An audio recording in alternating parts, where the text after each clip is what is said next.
Chargers. Touchdown, UCLA. With USC great and NFL stud, Frosty Rucker. The Trojans back in front. And LAFB founder Ryan Dyrud on the Believe Podcast Network and LAFBnetwork.com. This is your destination for Los Angeles football. What's up, Los Angeles? Welcome into the LA Football Show. I'm your host, Ryan Dyrud, here on the LA Football Network, live on the mightier 1090 ESPN Radio from beautiful Tampa, Florida. We're just a little south of Tampa, joined by one of my best friends, Mr. Luke Leins. What's up, brother? How you doing? Hey, man. How are you? Welcome to the radio. Thank you.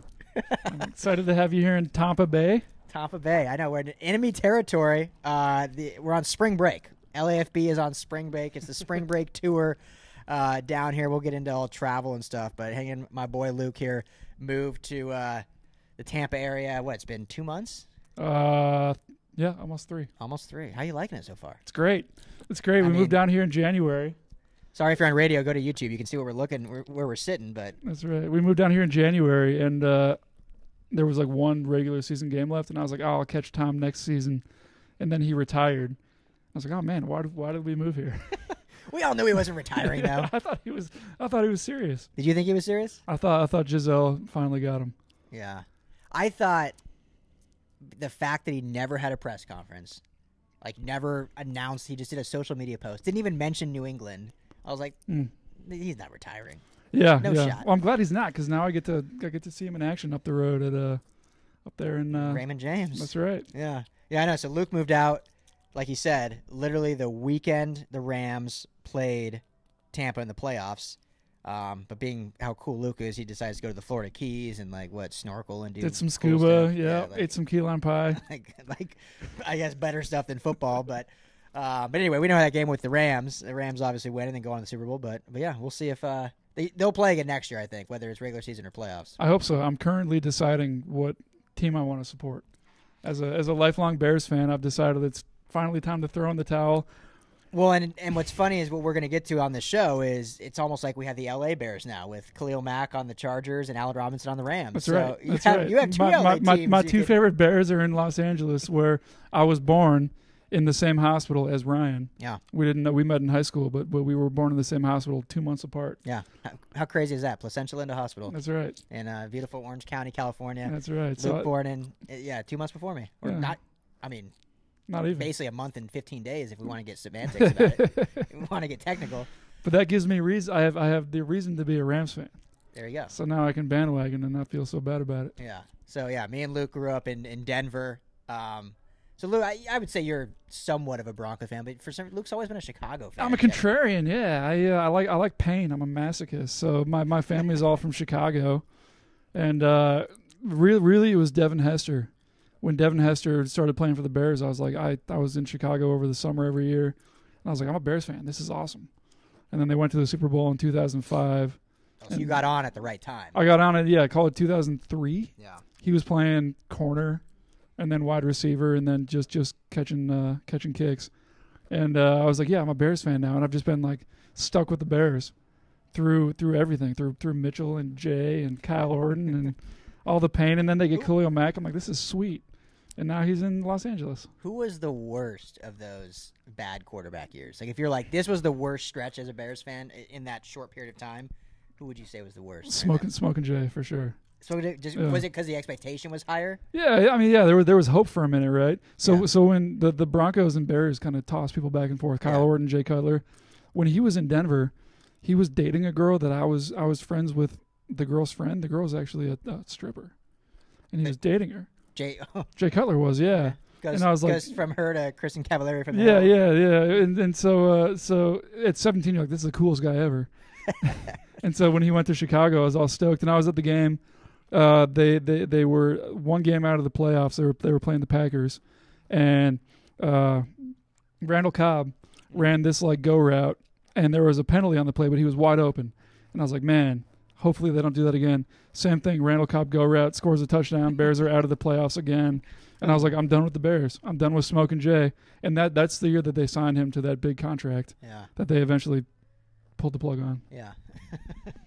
I need a new team. I remember I was we'll just get on a tangent here, which is fine. But I was visiting. How random is this? And I didn't even remember this till right now we're talking about it. I was visiting our friend D-Dog, Derek Pierce, at the University of Arizona, randomly getting a pump on in his gym. I didn't work out, but hey, he wanted to work out. So we're at the University of Arizona gym working out, and I get the update that Jay Cutler's going to Chicago, Kyle Orton's going to Denver. Yeah. How random is that? Everyone loses. Yeah, everyone loses. Shout out D-Dog. Yeah, fun show today. Me and Luke hanging out poolside here in Florida, drinking some, what scotch is this? Oh, Alexander something. Okay, it's nice. It's a 15-year Highland Scotch. It's too masculine for me. Yeah, I'm a Speyside guy. I just like bourbon, but hey, it's still good.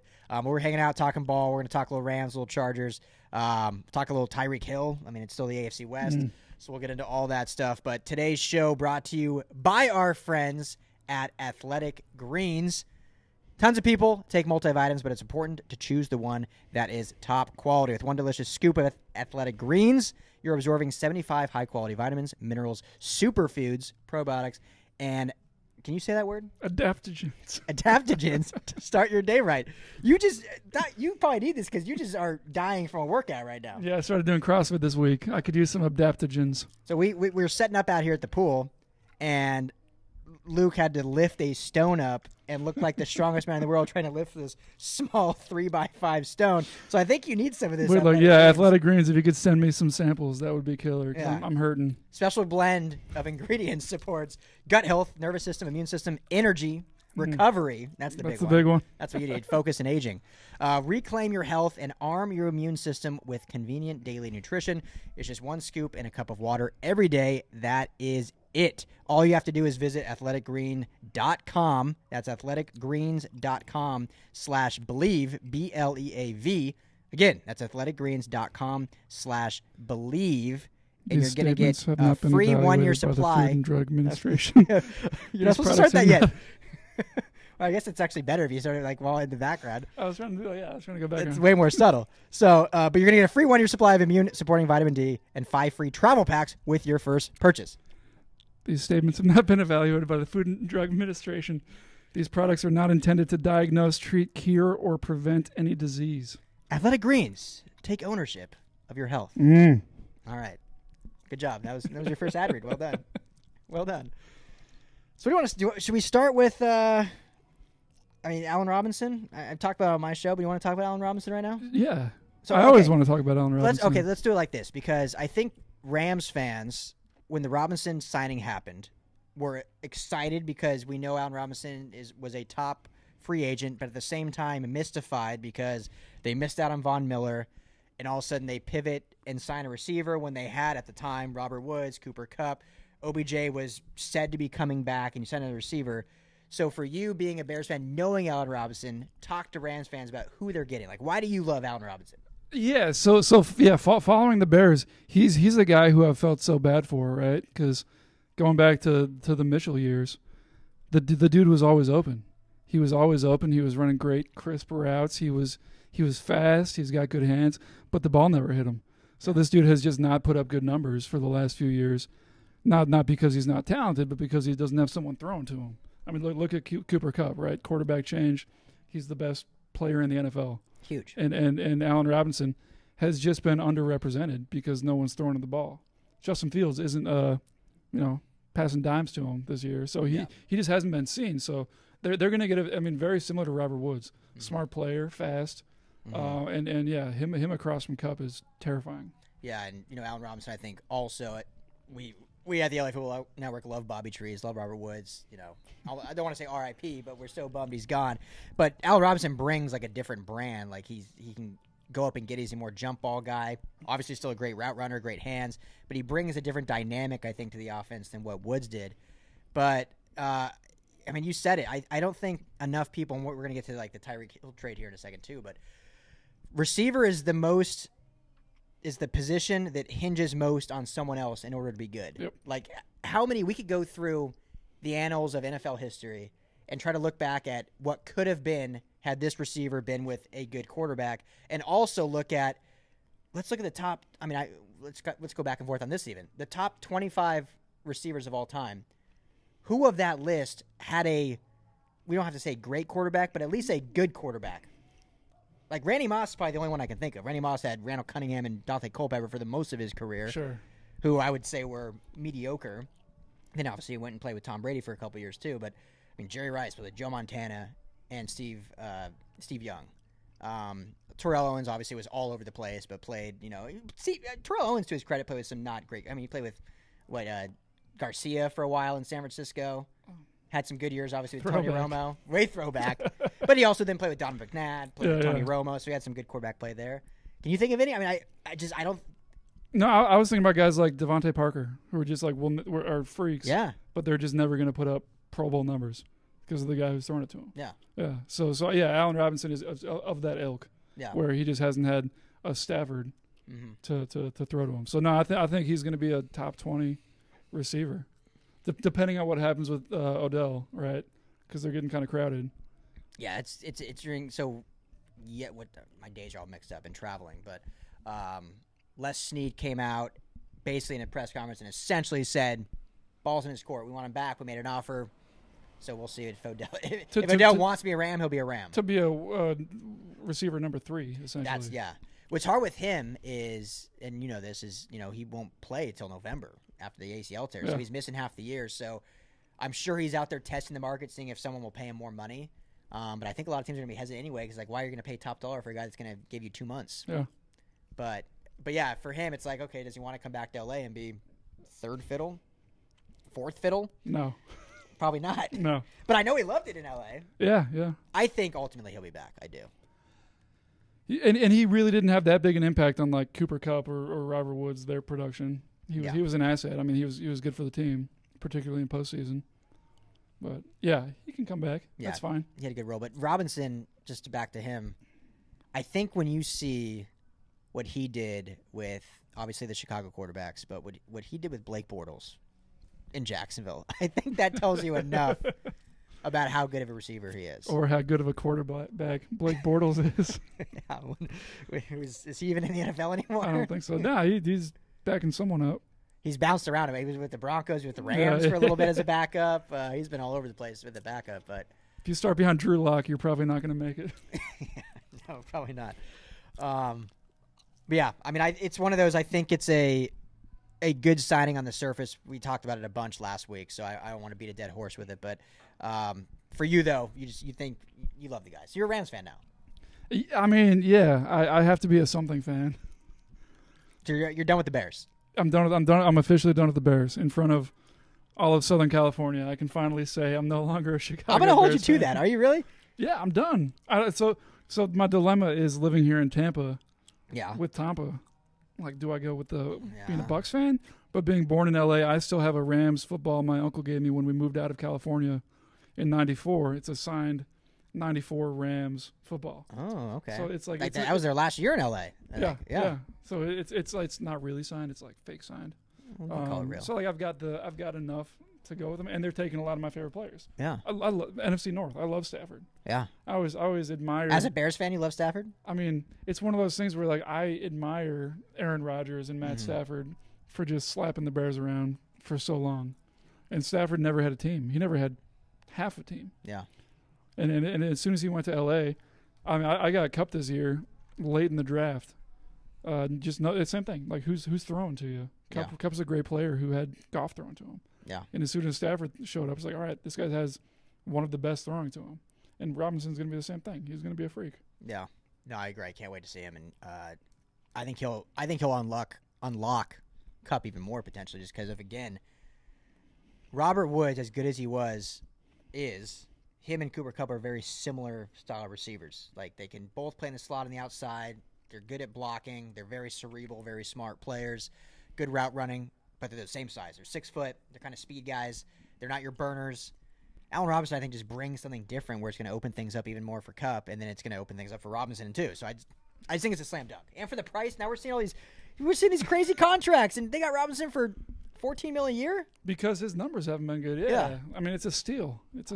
When it came out, I think there was a split of Rams fans. Like some loved it, and some were like, "We're playing a guy that had 300 yards receiving last year, 3 years, $45 million." But it's like you got to look at your product of your environment as a receiver, really. Yeah. Like unless you're top 3 of all time, you're pretty much a product of your environment, and Allen Robinson's been better than his environment other than last year, but he also was hurt last year. Yeah. No, he's going to do great. He's going to do great. And I was watching a thing earlier this year about McVay and Stafford. They both have these freak, eidetic memories, and they're building this system where anybody's going to succeed. And Robinson being an athletic freak and a disciplined route runner, he's gonna go wild. The man crush or the relationship between Stafford and McVay is so real. It's so real. So real. Like there's definitely a bromance there for sure. Oh yeah.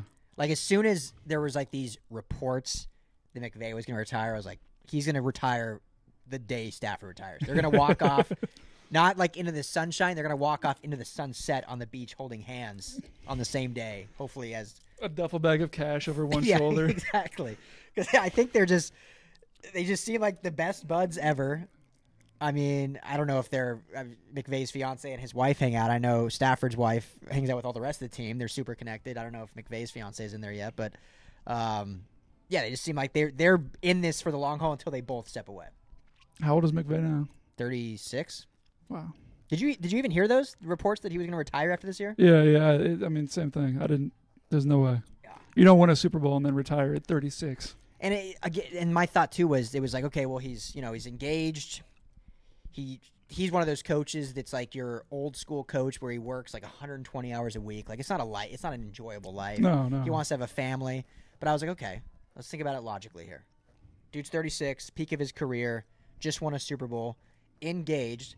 So for him to realistically have a family, it's going to be at least 2 to 3 years. I mean, you don't just start a family day one. Sure. Even if it happens day one, it's still 9 months. And then it's a baby. You have some time to kill, in between. I'm a new dad. I know what you can do during the day. I know what you can get away with when they're 0 to 1 years old.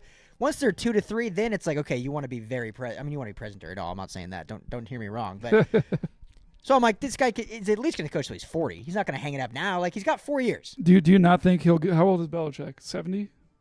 No, he won't coach that long. No. You don't think so? No. He's the one guy who has the potential to be the greatest of all time. Oh, absolutely.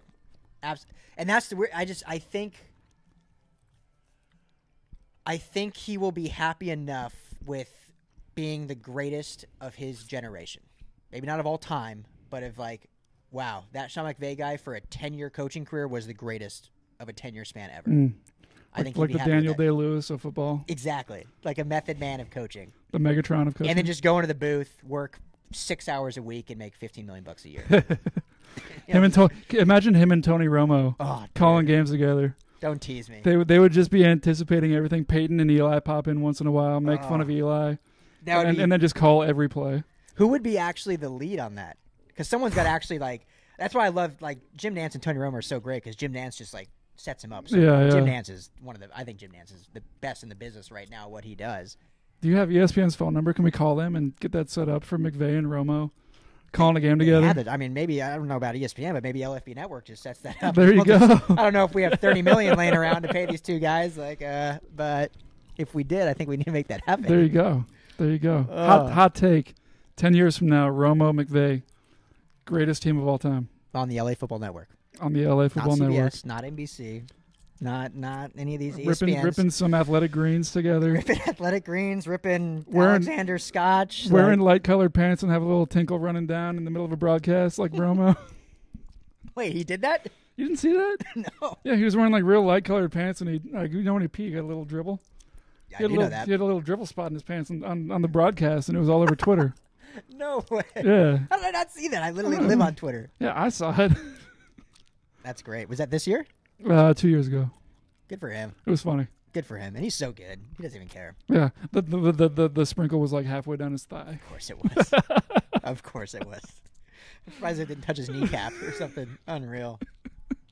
Not us, right? Not us. Not us. But take your athletic greens. Helps with recovery and precision. And not sprinkling after you pee. Speaking of sprinkling, we're going to take a quick break. And at the bottom of the hour, we will be back with a little more talk. We'll talk a little Chargers, Khalil Mack. I got to get in this Tyreek Hill trade because, I mean, this free agency has been nuts. Nuts. Can you remember free agency has been nuts? I can't. Yeah, I can. So, all right. Stay tuned. This is the LA Football Show. I'm Ryan Dyrud, joined by Luke Leins. We'll be back at the top of the hour. Welcome back to the LA Football Show here on Mighty 1090 ESPN Radio, LA Football Network. You can find us on LAFB Network on YouTube and LAFBnetwork.com. Anywhere you get your podcast, we are. I'm Ryan Dyrud, joined by my buddy Luke Leins in the Lions Den here down in Florida. LAFB goes on spring break. Glad you're with me. What's going on? How's the break? Glad to be here. Great break. Great break. Jumped in the pool together for a minute. Here we go. Life is good. Little pee dribble on the way up. No big deal. Yeah, man, it's been a fun. So I gotta, before we get back into football talk, we're on the radio. We can go on these little tangents. So we're traveling. So anyone that's traveled with an infant, it's not fun. It's not fun. So we flew from LA, obviously, to Tampa, but we had a layover in New York. So you know all this, but I'm going to pretend like I'm telling you for the first time, just because I'm telling everyone else for the first time. Layover in New York, which is like way out of the way. So it's like a 6-hour flight to New York and then a 4-hour flight from New York down to Tampa. So it's like a 9-hour travel day, plus obviously driving to the airport, plus the layover, plus we got both flights were like delayed on the tarmac multiple times. So we leave at 1 a.m. in the morning on, I guess that would be Thursday morning, Wednesday night, Thursday morning. So, and now we are, Friday? Haven't slept yet. Still rocking and rolling. But anyway, so we get to, it was a rough 1 a.m. flight. Mia didn't want to sleep at all. She's still a lap kid, so it's a packed flight, elbow to elbow. Here's another thing that I think is hilarious. I'm way off topic, but when's the last time you were in an airport? Last week. Okay, so when you're in the airport waiting to get on the plane, and on all the seats, they have like signs like, oh, don't sit here, leave this open, and like skip a seat when you're sitting next to people. As you're about to go into a small tube and sit elbow to elbow. I'm like, makes no sense. But anyway, so we do the 1 a.m. flight, get to New York at 9 a.m. New York time. Didn't sleep hardly at all. Mia was just restless, lap child, whatever. It is what it is. We were tired. Get to New York, layover, get on the plane to Tampa. We get pull away from the gate. So we're like, okay, cool, we're taking off. End up hour delay on the tarmac. Comes on like, hey, there's an emergency from another plane that has to do an emergency landing. Never great to hear that. So you're like, okay, what the hell's going on? But he's like, we'll keep you updated. We're not going to deplane. We're just going to turn the engines off for a little bit, hang out, and we'll let you know we're taking off. So that adds another hour onto our trip as we're sitting there just hanging out with nothing. And then finally, okay, he's like, all right, we're turning the engines back on. We're good to go. We got the all clear. Hours gone by. We take off. We're in the skies. 10 minutes in, Mia climbs over, looks me in the face, just projectiles, vomits all over. I'm in the middle seat next to some guy I've never met before. Just projectile vomit. What would you do in that situation? Did it hit him? No, luckily. Thank God. Yeah. Like, honestly, as gross as it is to be thrown up on, like I was thinking about it, it was so much better that it was only on me and not like all over like the seats in front of us or obviously some other person or even the floor because then the stink would just be there. Like I'm so like socially nervous I would have just pretended it didn't happen and just gone the rest of the flight. The best part was when it happened, Monica was like asleep already. She had knocked out, and so I'm holding Mia, and I literally, all over me, and it's like, we're on a plane, it's quiet. I literally just like nudge Monica. I'm like, hey, I need you to get like a napkin and take her to the bathroom. Like whispering quiet, like everyone around probably saw, I'm sure, just like, what the heck is going on? Anyway, go to the bathroom, like wipe off just massive projectile over me, end up just wearing my wife's sweatshirt. I had to like derobe. So Ryan shows up to the house with a zip down hoodie with all of his chest hair popping out. Looks like that's a good look for you. I'm like, I got thrown up on. I'm wearing my wife's hoodie, so but good to know I look good and have women's small. That's great to know. Anyway, so that was our journey to get down here. So now here we are in the Lions Den in this beautiful, beautiful weather. I gotta say it. You guys picked a good spot to live. Well done. We did. Thank you. Well done. Thank you. So back to football, and we're in Florida. We're in the state of Florida. And big news in the AFC West that affects our Los Angeles Chargers specifically. Tyreek Hill traded to the Dolphins for 5 picks. So first, I want to get your take on this. I know you're not as into football as I am, but I think you will have an opinion on this at least. Devontae Adams, who you know, being a Bears fan, traded from the Packers to the Raiders for 1 first and 1 second round pick. Good haul for a receiver. Tyreek Hill traded to the Dolphins for 1 first, 1 second, 2 fours, a 3, and a 6. 5 picks for Tyreek Hill. Is that surprising to you, or is it like We're going to do the same thing with Khalil and Vaughn, but Devontae Adams is the better receiver. Yeah. For sure. Yeah. Yeah, probably the second best receiver in the NFL. Yeah. Maybe, arguably the best. Absolutely. And Tyreek is sick in memes, and he's fun to watch, but he's not the same caliber. Tyreek to me is and this is going to sound disrespectful, but to me he is a scare tactic. Like, he puts fear in defenses because of the speed, but I don't think he's a guy that you're just like worried about getting 12 to 15 targets a game and just absolutely demoralizing he'll week in and week out. He can have those games. He'll put up 240 yards one game and then 8 the next. Exactly. Yeah. And I think a lot of that is, and again, this will be very telling to see how he is in Miami now with Tua Tagovailoa. But it's interesting that how much of it was scheme based, because Andy Reid, obviously great schematic guy in offense, great coach. He's just one of the great offensive minds ever. And then with Pat Mahomes, we know I was probably top 3 for sure quarterback right now in the NFL. Some would say the best for sure.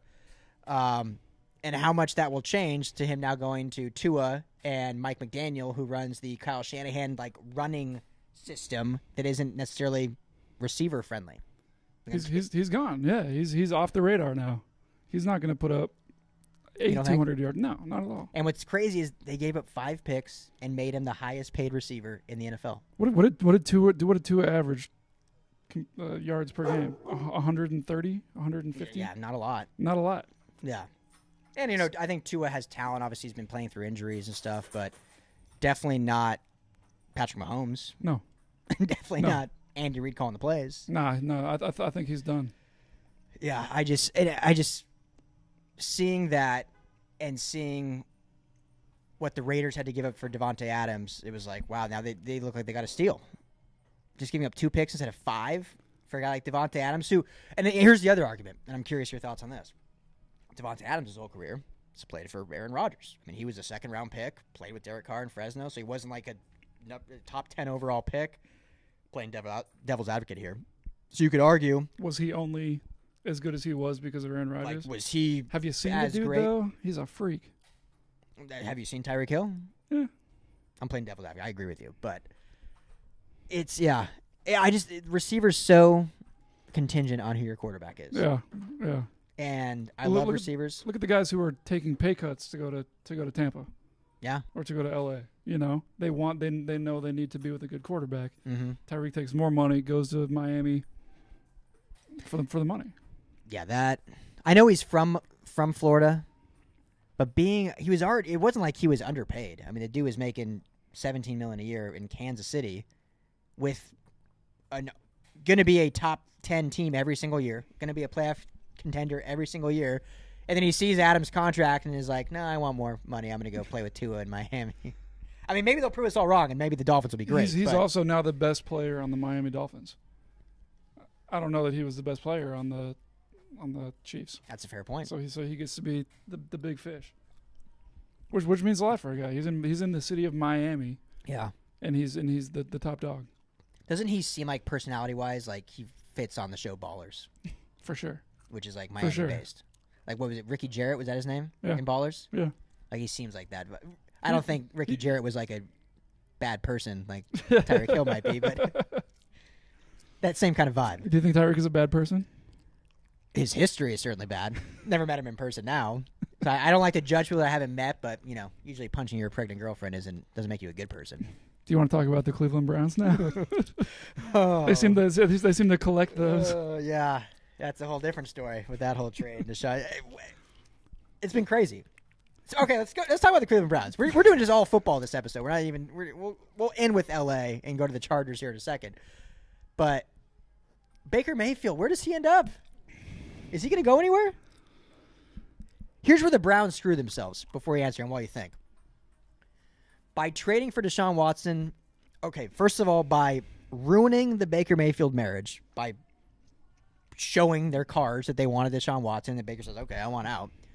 And then by trading Deshaun Watson, getting Deshaun Watson before even making offers with teams for Baker, now they hold no power in trade. Like, a team is never going to come to them like, like you have a $20 million backup quarterback. Like, okay, we'll give you a 7th round pick. They're not going to get a 1st round pick for like. Why would any team? They have all the leverage. The other teams, like, so no team's going to go to Cleveland. They're like, oh yeah, you don't want to pay your backup $20 million? Okay, we'll take him, but we're not going to give you much. Yeah.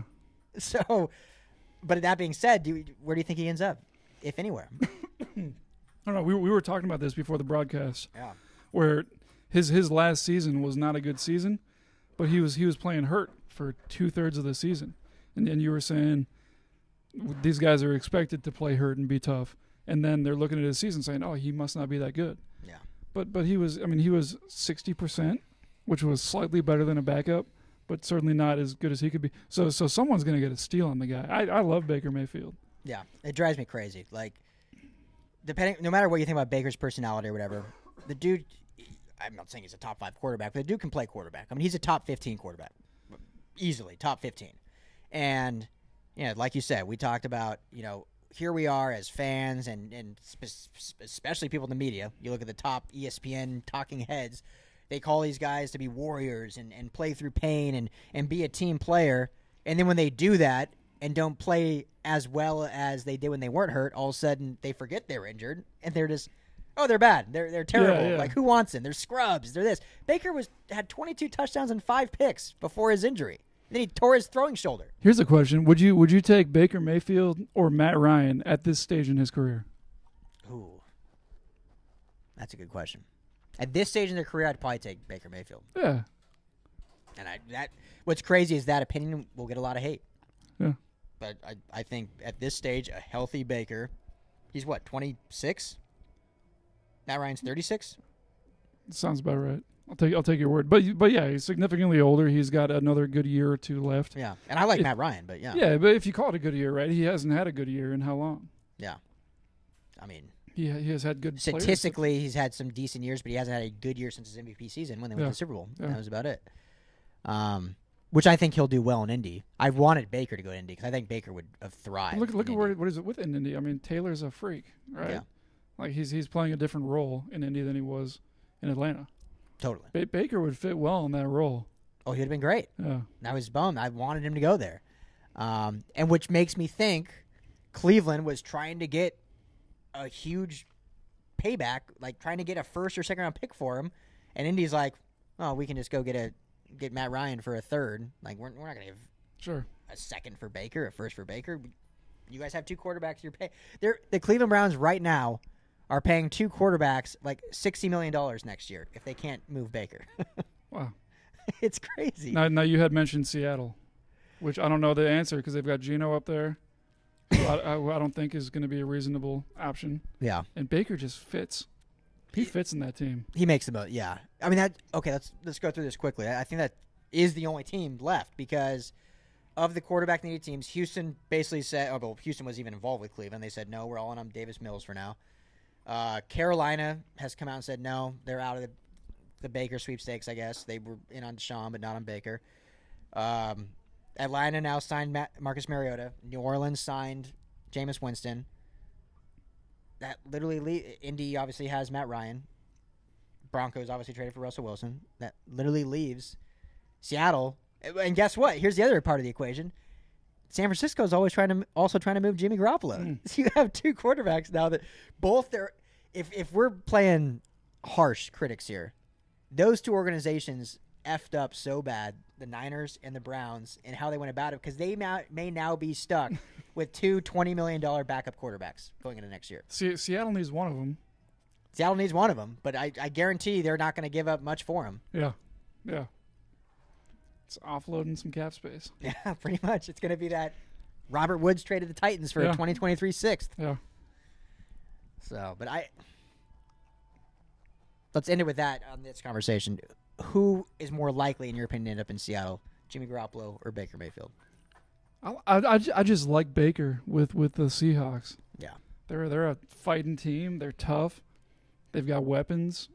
I mean, Garoppolo has always had weapons around him. I like Baker. Yeah, I think Baker too. And I think the other part is unless Seattle went to San Fran and said, hey, we'll give you that number 9 pick we have, San Fran's not trading him in division. They're not going to give their exactly. quarterback that's put in the playoffs in their own division. They'll have to face twice a year. But if Seattle said, hey, we'll give you the 9th overall pick, maybe they'd be like, all right, we'll take that 9th pick, the Broncos' 9th pick. But, yeah, interesting. It's just crazy. This free agency, like we said in the beginning, like I can't remember a crazier free agency with all the usually there's like big signings, like, oh, snap, like look at this guy going here. But the amount of trades we've had and quarterback trades and receiver trades now, and now there's more talks of teams getting in on maybe DK Metcalf and this and stuff. So like how big of a rebuild are these teams into? And speaking of trades, let's end with the Chargers now. Well, that'll be an easy segue into that with one of your other favorite players, Khalil Mack, heading to LA for a 2nd and a 6th. Come to LA and play alongside Joey Bosa. What do you think of that trade? Yeah, they're gonna be animals. I remember when the Bears signed Khalil Mack. I bought Super Bowl hats for the next 3 years. I was like, this is it. The dude's a freak. And same thing. Same thing with the receiver, depending on a quarterback. The defense also depends on the offense to not be on the field for 47 minutes a game. Yeah. And those guys, Akeem is a freak, Khalil Mack is a freak, and they just had a tough go. I mean, we could not keep the offense on the field. When I say we, my former team, the Chicago Bears. Your ex-girlfriend. That's right. Khalil Mack is an animal, and he's a leader. And they've already got leaders on the Chargers, but he's just going to be an asset. They're going to be dangerous. Yeah. I don't know. You've got a really wild conference there. Yeah. Yeah, I mean, that trade, I just remember being shocked when that trade happened because I knew the Chargers were going to go after an edge rusher, whether it be free agency or the draft, but I didn't think they would trade. But, I mean, the value was phenomenal. We kind of mentioned Von Miller earlier. He went prior in the season for a 2nd and a 3rd, and they were able to get Khalil Mack for a 2nd and a 6th, and a 6th being in 2023. So I think they got great value. 31, 32 years old, but the dude's super talented. And I think what's special about this trade is that when Khalil Mack was in Oakland and in Chicago, he was the guy. Like, he was the edge rusher. It had a compliment. Like, he had Leonard Floyd as a compliment. Leonard Floyd's great. He had, I don't even remember who he had in Oakland 5-6 years ago or whatever. But now he comes into L.A., and he's the second guy. Like, Joey Bosa right now is better than Khalil Mack. And so he doesn't have to be the guy. He's not going to be getting double-teamed. But, you've seen Khalil Mack. He's not going to want to be that guy. So you've got Bosa and Mack feeding off each other. Yeah. To be the biggest freak. Oh, they're going tit for tat. Which is terrifying. I mean, is there a better pass rushing duo in the NFL? No. I don't think that. I mean, we were waiting. I posed this question a few weeks ago when the trade happened because we were waiting on where Von Miller went. If Von Miller went back to the Rams, then it's like, okay, we can argue Aaron Donald, Von Miller, but he didn't. Chandler Jones and Max Crosby is decent with the Raiders. I mean, not decent. It's really good with the Raiders, but I don't know if that's better than Bosa and Mack. No. The closest was when Von went to the Rams. Yeah. You're like, oh my gosh, this is crazy. Yeah. Von Miller wasn't Von Miller, right? For the last few years, he's doing great. Yeah. But he's not Khalil Mack. He's not Bosa. Yeah. Yeah. That's a wild one too. And Khalil Mack, I think, hasn't been the Khalil Mack of that. And that first year when he was traded, his first year in Chicago. He had 6 sacks in 2 games. The dude was just on fire. But I don't think he's changed. He's not old. Yeah, I think he's our age. He's 30, 31. Yeah, maybe a year older. I don't think I feel old, bro. My knees hurt right now. Yeah. I don't think he's changed. I think he just. I mean, they were on the field as much as any defense. Yeah. Last year. 100%. That beats you down. You're not winning games. Your offense isn't producing. He wasn't him. Yeah. The Chargers are going to produce on both sides of the ball. Yeah. And like we said, he doesn't have to be the all-world Khalil Mack. He will be, but he doesn't have to be because he has Joey Bosa. He has, they signed Sebastian Joseph Day and Austin Jones and all these guys in the middle now to help. And it's just that defense is great. And then the offense, guess what? They were a top 5 offense last year, and they're bringing everyone back. They have all the tools to be the second LA Super Bowl winner in 2 years. They really do. They really do. Are they the favorite in the AFC West now with Tyreek on? I don't even know if that matters, but would you say they're the favorite? Or do you think the Broncos are there with Russell Wilson? I don't think just adding Russell Wilson is going to make. No offense to all the friends back home, I don't think adding Russell Wilson makes them the best team. No, it's got to be the Chargers. Yeah, to me, it's. I think the biggest gap change from last year to this year is the Broncos, just because of how important the quarterback position is. But just right now, and again, it's on paper, we got to see it. But the Chargers last year were a 9-8 team that should have really been a 11 or 12 win team. Yep. They lost 2 or 3 games, and Justin Herbert, who I think, is a top 3 quarterback. But if we're getting real critical, Top 3? I think he's top 3. Wow. Who are your top 5 right Bold. Tom Brady, You still got Matt Brady, Stafford, Aaron Rodgers. Those 3 are the top 3. Stafford? Yeah. I Stafford? love it. I love Stafford. I don't disagree with you. I just don't know many people that would say that, but I love it. Really? Yeah. Even L.A., everyone's like, yeah, Stafford's like top 7. I don't know. I think Stafford's great. Like I said, I've been watching Stafford for as long as he was in Detroit, Yeah. and he was always a freak. I mean, No, his arm talent is unreal. yeah. So, okay, so, And he's the smartest quarterback in the league. so you wouldn't have Mahomes, wouldn't have Allen. I'm a Mahomes fantasy guy. I love Mahomes. Yeah. I think Stafford's a better quarterback. I think Aaron Rodgers is a better quarterback. I think Tom Brady is old. Yeah. Tom Brady's still Brady. Still Brady. I mean, he literally had an MVP season last year, Yeah. as much as it pains me to say, but he did. And then you get into the next gen. Mahomes has to be top. But Herbert, Herbert, the Chargers were already playoff ready. Definitely, a playoff run ready. Yeah. And now they added. Yeah. It's kind of wild. Because I think, like what I said, I think Herbert, as good as he is, and I do believe he's top 3 right now. But last year they lost probably 2 games because of his inconsistency. And that's not trying to be overly critical, but when you throw 2 picks and He's throw for young, 120 yeah. He's yards, it's hard to win. I mean, but he's getting better. He's getting better, and so you couple that with him getting experience. You bring back the entire offensive core. Mike Williams is brought back, and then you add this on defense, which was their Achilles heel last year. I mean, this Chargers team, if they put it all together, that's a damn good football team. Yeah. So yeah, hands down, top team, AFC West. I hope the Chiefs finish last in the AFC I mean, West. I don't know that the Raiders are going to be making a run. Raiders for are going it. to be interesting because they were so quiet, and then all of a sudden they had Chandler Jones. They traded for Devontae Adams. Like all of a sudden they made some moves where you're like, I mean, it's still the Raiders, but there's the wild card of like Josh McDaniel. Like, is he actually going to be a good coach again, or is he just awful? Like, we don't know. Do you think Carr is their guy? I think so. You think he could take them to not being last Yeah. My thing with Carr is he's a good quarterback. He's not a against great. Patrick Mahomes, now Russell Wilson and Herbert? I mean, he needs a lot of help. It's a big quarterback division. That's the best quarterback division in football. Oh yeah. For the first time in a long time. Long time. Maybe first time ever, really, if you're going top to bottom. Yeah. This is the best, I think, probably ever. Yeah.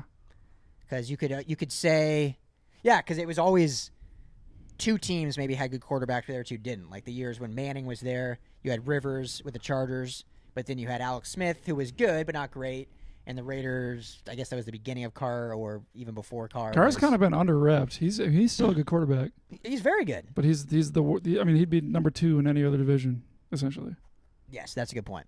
and he's for sure He's absolutely last by in a the AFC mile West. bottom of the barrel. Yeah, absolutely. So, but we'll see how it all shakes out. Let's wrap this thing up. That's all the time we got. I'm Ryan Dyrud, Luke Leins, the Lions Den out here in Tampa, LAFB on the road. Thank you all for tuning in. Thanks for listening on AM, the Mightier 1090 ESPN Radio on LAFB Network. Make sure to subscribe to the LAFB Network YouTube channel and anywhere you listen to podcasts. My man, thanks for joining me on the show today. Thanks for having me. Go Tampa Bay, baby. Oh, you got to end with that. Appreciate you. Thank you all. Tune in next week. Have a great weekend. We'll talk to you then. Peace.